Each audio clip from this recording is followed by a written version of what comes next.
This is MJ. I'm an author, I'm an artist, I'm an analyzer. Find all my work at mjmunoz.com. Prepare yourself for some off-the-cuff book talk as I tackle another middle grade book chapter by chapter. So, The Book of Three by Lloyd Alexander, Chapter 2, features Taran meeting Gwydion, this figure out of his fantasies, this figure out of myth and legend as he knows it. I mean, he thinks he's true. He knows he's a real person, but in his mind, Gwydion is this mythic creature, and he has certain expectations of him, and when he meets him, when he sees him, he's nothing like he expects. We learn that Taran has never left... We learn that Taran has never left Caer Dallben, and at one point it says, and this was the farthest he'd ever gone, ever dared to stray, or something like that, from Caer Dallben, and at this point Henwin is just booking it, and he keeps chasing after her. Let me go back real quick. He encounters the Horned King and his horde, his war band, I guess you would say, and when that happens, he is attacked by one of his men.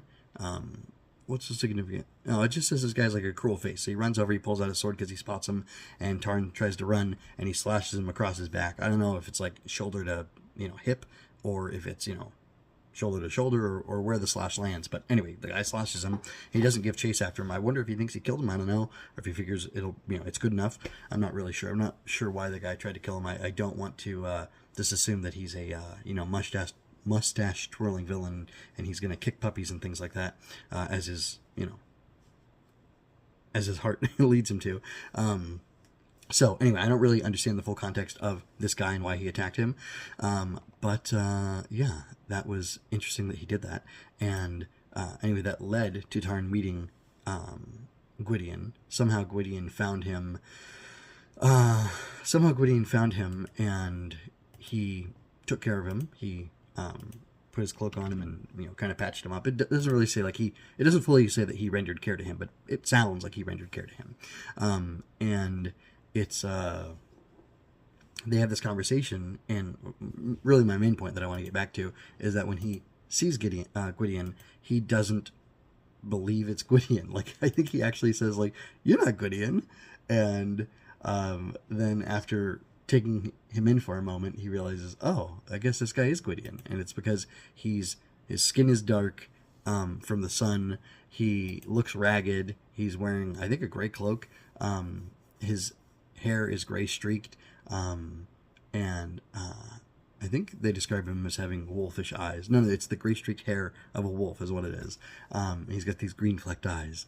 And anyway, just Taran doesn't expect him to be him based on what he knows and based on I guess his preconceived notions and his prejudices. And that's really interesting. And it reminds me of the great line from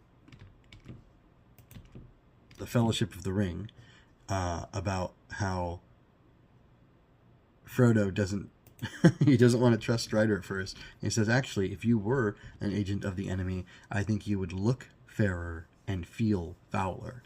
And obviously that's, or if you think about that for a moment, he's saying that Aragorn, Strider, looks foul, but he feels fair. So there's something, he's a grim guy. He doesn't look like a friendly person, or whatever.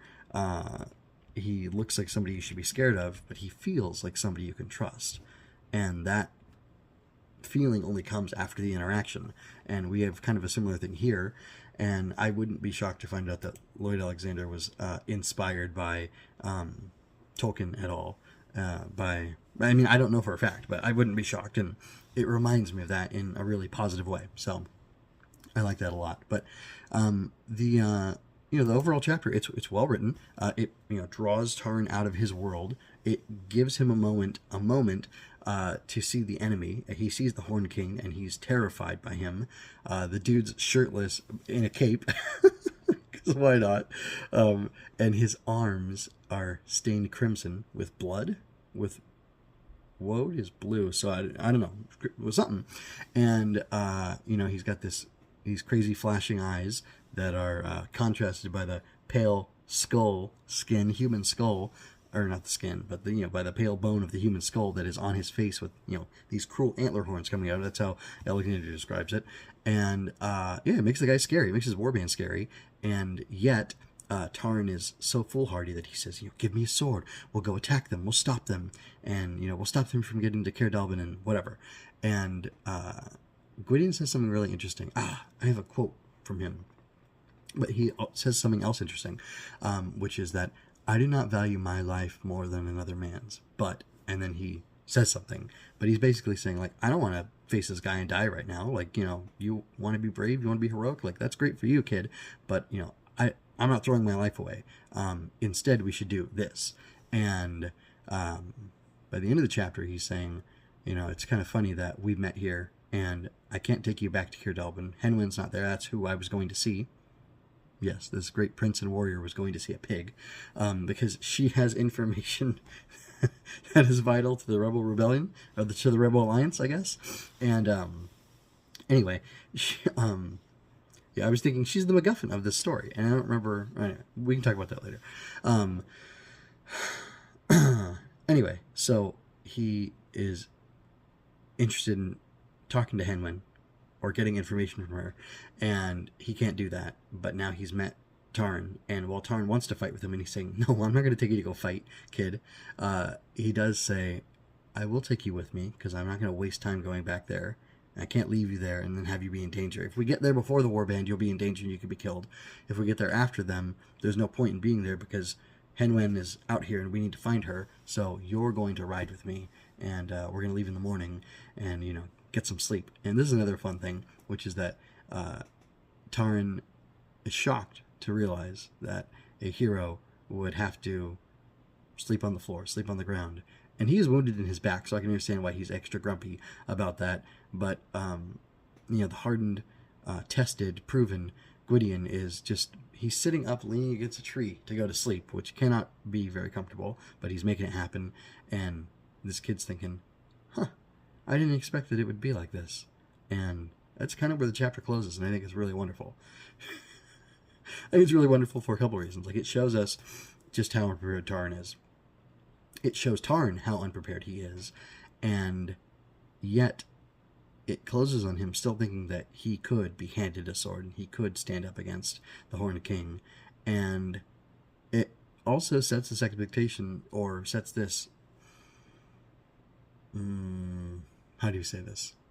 How do I say this? That's the important question. I don't care how you say it, because I can't hear you. Gwydion's question about who's destined to help who, and whose quest is, kind of this book is about, is interesting. And, I mean, the obvious answer is, it's Tarn's, because he's who we started the book with. But it's not always so. And he says something else that is very important, I think, very resonant. I think it's a great quote, which is that the deed... Is it the deed is more important than the doer of the deed? The task is more... The deed matters more than the one who does it. I think that's the exact quote. The deed... I'll have this in my show notes. The deed matters more than the one who does it. And I think it's a really interesting idea.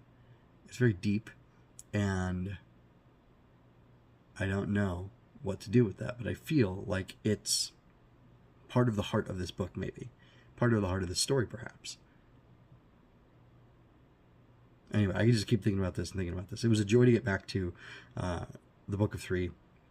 I'm very excited to see, or to get into the next chapter next week and talk about it with you. I'm really enjoying it. There's a lot of depth here, kind of more than I expected, more than I remembered. And going through it slowly has given me that chance to really appreciate it. So anyway, let me know what you think about it and how much you like this chapter, what you think of Gwydion and his horse. Mary Dwin, that's not her name. I don't know the name of the horse, but he's got a cool white horse, and you get to see a tiny bit of a relationship between them because they've been through so much together, which is cool. So yeah, let me know what you think about this, and look forward to the next one. And also check out my chapter by chapter coverage of The Secret Garden. I'm up to chapter 6. I finished chapter 6 of Secret Garden. I have that in the queue in the podcast feed over on the website, mjmunoz.com, where you can find everything else I'm doing. And it's a really cool book. I really like it a lot. And I also look forward to continuing to go through that one. It's pretty good so far. I hope you enjoyed that. Please remember to like, share, subscribe. I invite you to comment, ask questions, and share your thoughts with me. It's always more fun when you're part of the conversation. Until next time, keep reading, be well, and do good things.